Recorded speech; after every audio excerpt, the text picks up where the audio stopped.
Hi everybody, and welcome back to FANG Friday. This is Ross Healy, the chairman of Strategic Analysis Corporation and a senior portfolio manager at McNichol & Associates Asset Management. Sorry if I date myself, but this market reminds me of the Vietnam War days. Some of you may remember all of the young folks yelling, "Hell no, we won't go. Hell no, we won't go." Well, both the U.S. stock indices came dead to the brink of a breakdown. Last seen 2 Thursdays ago, came down twice in the same day. Once at the opening and then right at the close on Tuesday before pulling back up and away on Wednesday. The overall market clearly does not want to go into that abyss. Anyway, today we'll give the FANGs a chance to express their views as to where they do want to go, and maybe we will get an inkling as well, an inference anyway, as to where they and the markets are going. But first, as a reminder, I will be a guest on BNN on April the 4th at noon, so make sure to add it to your calendar. That's 3 weeks away, and maybe that's enough time for the market to settle down, or enough time to commit itself to a longer-term course of action.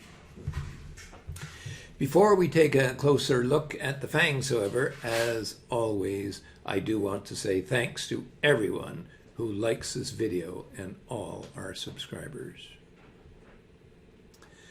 Okay, let's start off with the stocks that I would consider to be still, let's call it, safe on side. And the first one is Apple. It's come down to its HB5, which is 24 times book value, and it has been holding fairly nicely. A little bit of poke here and there, but not really very much. In other words, we're still safely on side.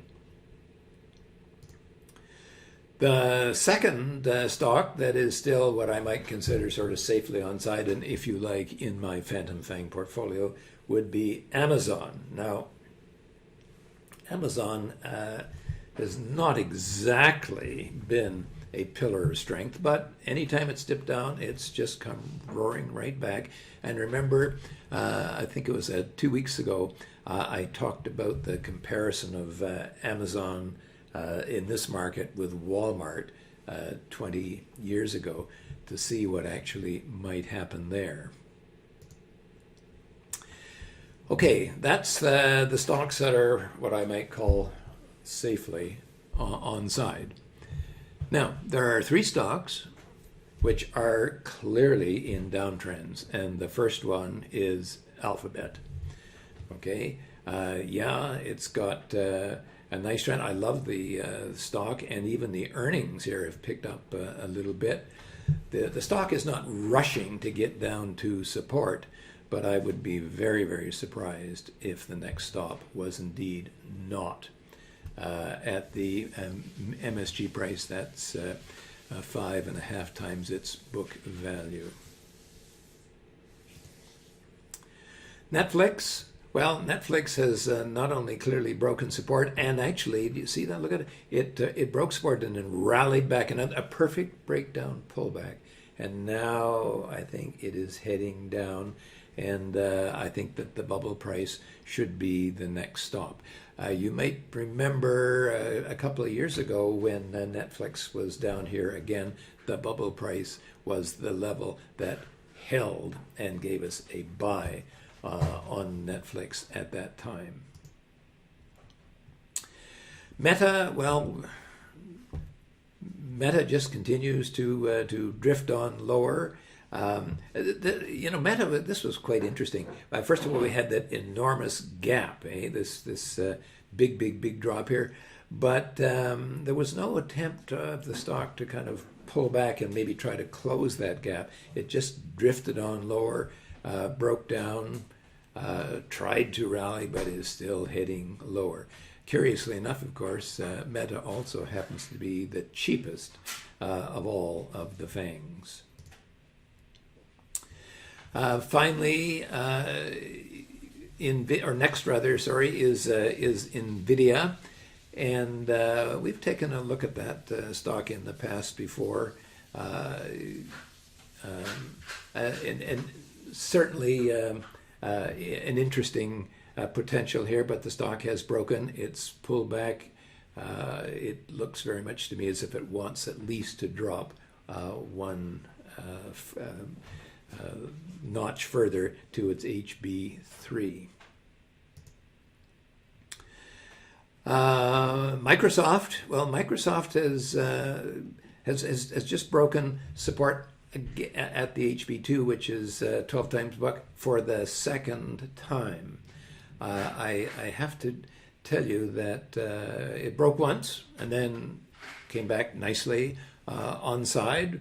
Looked as if maybe it was okay, but it's broken twice. I typically am very concerned when a stock breaks twice, that the first time it was a warning, this time it's trying to tell me something. I would be very cautious about Microsoft. I probably wouldn't want to panic out of the stock quite yet, but Microsoft is now making me quite nervous. And then finally, we have Tesla, which is holding, rather raggedly, you might say, rather raggedly at its HB5, which is 26 times its book value. The problem, of course, with Tesla is when you look at the downside potential, it's minus 78% from here. And I've seen an awful lot of stocks with less downside risk than this perform quite poorly in recent times. So, I had the dubious pleasure earlier this week of scrolling through the NASDAQ index to see what the rest of the stocks had to say about what's to come. And I can't say that I came away with a lot of optimism about the outlook for the high techs in their intermediate term. Personally speaking, I would not touch almost any of the members of that index. However, the index is holding at its bubble price at 7.4 times book so far, and it's not for me to call a breakdown from here. Rather, the market itself will or will not do that. It's now held like a rock for 3 attempts at a breakdown, so maybe it's getting ready for a nice rebound. After all, the S&P 500 never did reach our upside projected target, its low super growth price, or 4.5 times book, okay, which was actually the peak of the S&P in 2000. And even though actually the S&P is actually sitting down now at its super growth price, which is a critical and very, very firm mathematical support level, sort of in the back of my mind, I still harbor a hope that maybe something good will happen. However, we have to see. The FANGs are lined up in a most indecisive way. 3 of the FANGs are in clear downtrends. That's Alphabet, Netflix, and Meta. No question. 2 are holding at good support. Apple and Amazon, despite that little wobble. 3 are dithering, but on the weakish side. NVIDIA, Microsoft, and Tesla. I'm sure that a ceasefire in the Ukraine or some other good market news would pull them back on side in a hurry. But that's a story that's untold for now.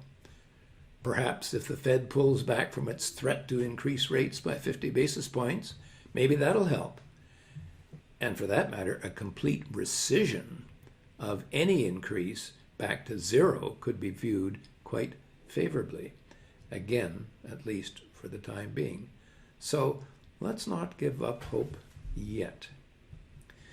At this juncture, I should emphasize again that there are two ways that we earn our fees. The first is to help you find stocks to buy, but the other, and perhaps far more important at this time, is to help you avoid the kinds of huge losses that the stock market can inflict. If you'd like to be able to assess your own portfolio, email us at info@strategicanalysis.ca, and let's see if SVA can help you out of trouble and make you money as well. For now, this has been Ross Healy, Chairman of Strategic Analysis Corporation and a Senior Portfolio Manager at McNichol & Associates Asset Management, reminding you that nothing, including investing, is difficult if you have the right tools. I'll see you